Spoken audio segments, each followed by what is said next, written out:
Speaker, sir. So I would just like to know from the Honorable CM, sir, as to what is the policy in place while marking the job applicant under grade 4, that is for the written test and personal interview, sir, for grade 4. So the grade 4 recruitment is done by the district selection, and in the district selection, sir, for the grade 4 post, the general knowledge qualifying the written exam is 50% and the interview is 50%. So, sir, obviously, as per the reply of the Honorable Chief Minister, sir, so for the personal interview, it's 50%, and for the written test, it's 50%. So definitely, sir, there's going to be a case of favoritism or nepotism because of the present policy, sir.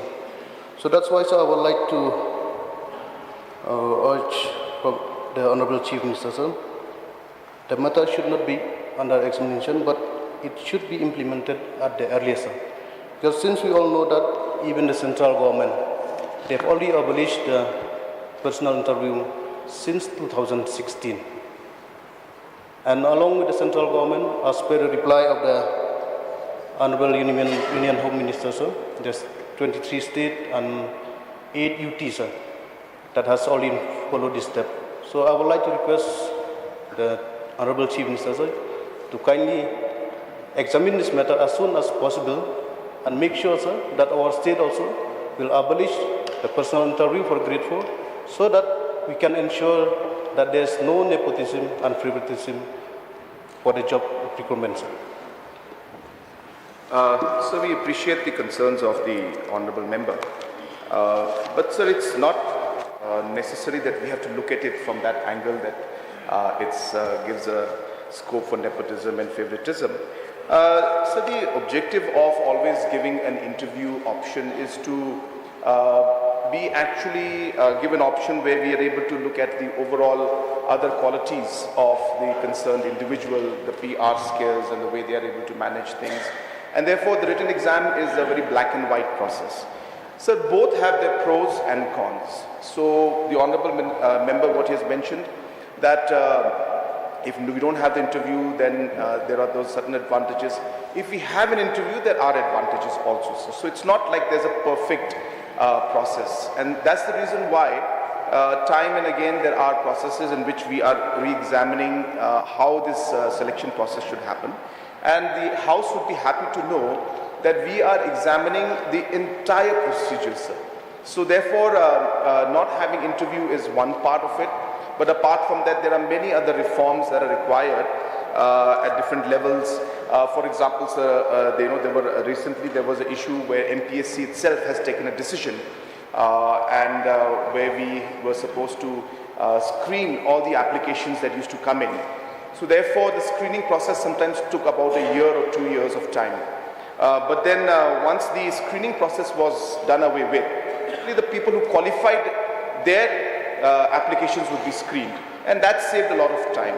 So there is a process that's going on where we will be looking into all the aspects of recruitment and accordingly make a decision. And definitely the point that has been mentioned by the Honourable Member is definitely a part of our consideration and discussion. This matter, in fact, in 2017, Government of India had written a letter.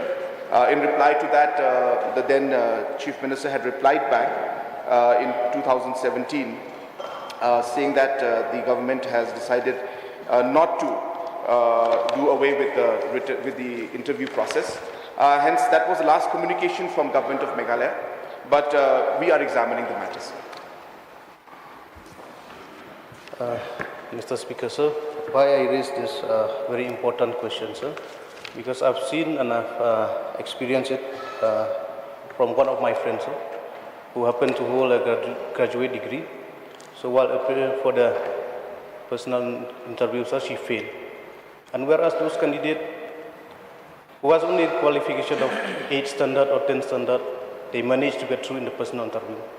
So for this very incident, sir, it makes me wonder, when a person who has a graduate degree, he failed to qualify in the personal interview, whereas the person who is only a 10 standard, he was able to qualify. So this make me think, sir, but that maybe there's some kind of favoritism or nepotism. So that's why, sir, for me personally, from my side, sir, I would like to request upon the Chief Minister to kindly look upon this matter, sir, and make sure that our government, because we want that the transparency should be there.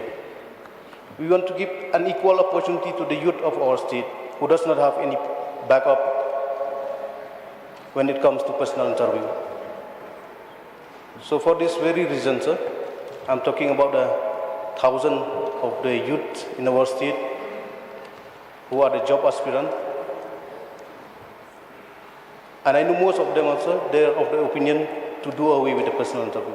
So that's why, sir, once again, I would like to request upon our Honorable Chief Minister, sir, to kindly do away with the personal interview and make sure that there's a transparency with regard to the job recruitment in our state, sir. Sir, again, I appreciate the concerns of the Honorable Member. But, sir, it would be incorrect to jump to a conclusion to say that, again, with due respect to both the candidates, that just because somebody had a higher qualification, that person would be or should get the job. Because then tomorrow PhD could apply, then in that case only the person who has the highest qualification will get through. Then that's precisely the reason why interviews are there. If the person does not qualify at all, then that's of course a concern. So as you are aware that under the Personal and Administrative Reforms Department, the rules that are there, that for recruitment to all category of grade or posts, peons, cleaners, chowkidars or any other equivalent post, the minimum qualification should be class 6 pass. So as long as a person is qualified in that, I think it would be as an unfair to jump to a conclusion that just because somebody is a graduate and somebody is class 8, that the graduate is far better. Again, as I said, with due respect to both the candidates, I'm not trying to undermine anybody, but there are certain procedures laid down. So, sir, the points and the concerns have been noted. Definitely, as I mentioned, there is a plus and there is a minus, rather there is pros and cons to both the aspects that are there, that is an interview being held or no interview being held. And that is the reason why government is examining all those aspects to make sure that whatever decision we take is going to be in the larger interest and is going to ensure that the overall process is smoothened and will give a better opportunity to the youth of our state. So I'm not saying no to it, sir. All I'm saying is that we are examining the matter and all the concerns and points that the Honourable Member has mentioned, we have noted all those points. Yes. Sir, I have a question on this to the Honourable Chief Minister. If the government has a thought in mind, I'll be very happy to know how to balance for the post of a class 6, as has been stated by the Honourable Chief Minister, but even a master degree apply for the same post. So now, how to balance a class 6 pass with a master degree pass applying for the same post? So if the government can think how to balance this, I'll be very happy to hear. And if the Chief Minister is prepared to have any plan for this, I'm very happy to hear from him, sir. So these are the terms and the procedures that have been laid down, and hence this is what the process is and this is what is being followed. For the reason that the Honourable Member has just mentioned, precisely that's the reason why we need to balance out a lot of this. In the previous, in 2017, when the former Chief Minister and the former government had written to Government of India, this point was precisely mentioned in the letter, saying that there are different qualified people applying, and hence the interview will allow the selection committee to be able to then understand the other qualities of the individual, and hence interview is necessary because of the fact that there is a huge difference in the people who apply and who are qualified for this position, because it's only class 6. That is the criteria that is there, and hence even a PhD can apply for this. And that's precisely the reason why in the previous 2017, the letter was sent saying that the interview process is necessary to differentiate between these two individuals and see the other qualities that could be there in the person and who would be better for the particular job. But all these factors are, as I said, we need to look into it. It's not a small decision.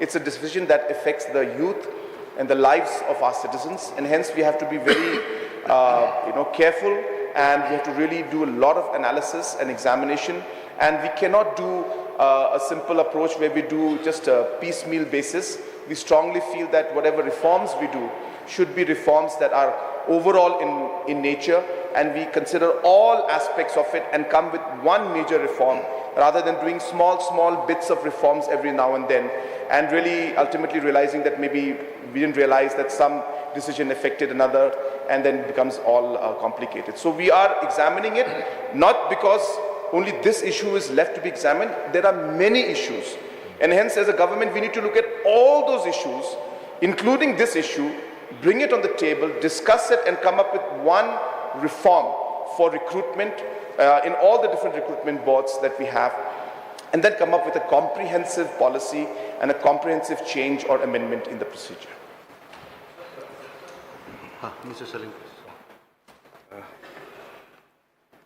Aspirations and implementations is one of the challenging issues, not only to this government, even for the previous government. We have been talking about ideas after idea, I think, solutions after solutions, but we cannot come to the conclusion yet. Now, we are having a correlations between the unemployment out here. Everybody is desperate to get a job. Those who are graduate, master degree also, they are applying for the, the 4th grade and the 5th grade job also. So how do we come up to the conclusions? Do we have any master plan so as to address these particular situations? Now, those who are masters, those who are master in any stream, they're applying for 5th class, a 4th grade, 5th grade job. So there lies the problem out here. It's the unemployment within the state. Now we used to say whenever there is any crime, we used to say nip in the butt. But are we addressing? Are we performing? We talk about whenever there is a crime, nip in the butt. But we don't build in the butt. Please come to the question, please. This is a question. Question is, sir, how do we address the unemployment?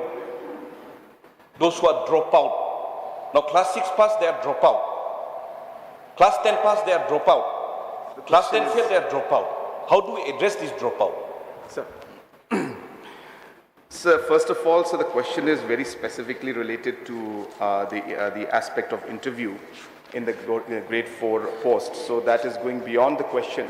But since it's a session, sir, and I'm happy to respond to this, that's precisely the reason why Government of Meghalaya has taken up a large number of programs only for job creation at the grassroots level.